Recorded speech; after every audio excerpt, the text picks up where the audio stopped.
Thank you, Lance, and welcome again to all of our Family Promise supporters, family, friends who've been with us for this long ride.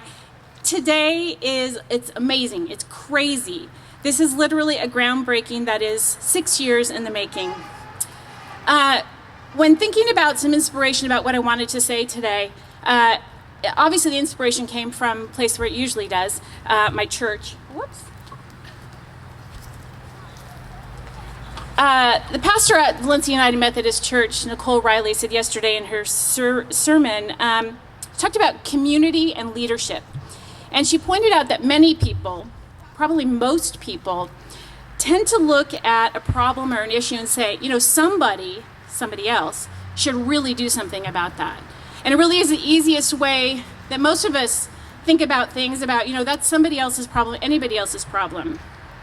But that is not you. That is not us here in the Santa Clarita Valley. About 12 years ago, we as a community learned of the alarming growing number of homeless students here in the Santa Clarita Valley. And a group of volunteers and faith leaders under the guidance of the comps came together to create Santa Clarita Valley Family Promise. We are a nonprofit organization dedicated to providing emergency shelter and support services for local families experiencing homelessness. Well, about 6 years ago, 4 years into our operation, it became clear that the biggest gap in our programming, the thing that was missing the most, was housing, specifically bridge or transitional housing.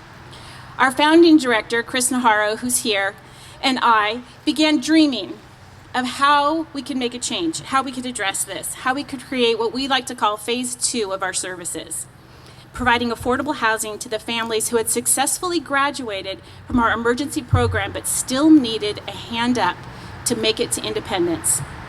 Well, for several years we pitched our ideas to anyone and literally everyone who would listen. We had a lot of sympathetic ears but few takers.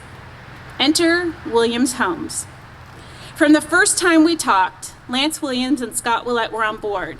As Lance famously said to me, let's build something. Let's make it exactly what you need it to be. Williams Homes brought in the Building Industry Association and Homemade Los Angeles to partner with us on the project. And the community support continues to grow with vendors and subcontractors and the entire Williams Homes extended family. This is how we do it here in the Santa Clarita Valley. I'd now like to introduce Dan Fana, who's the Southern California Divisional President for Williams Homes, to tell a little bit about their involvement in this project. Dan?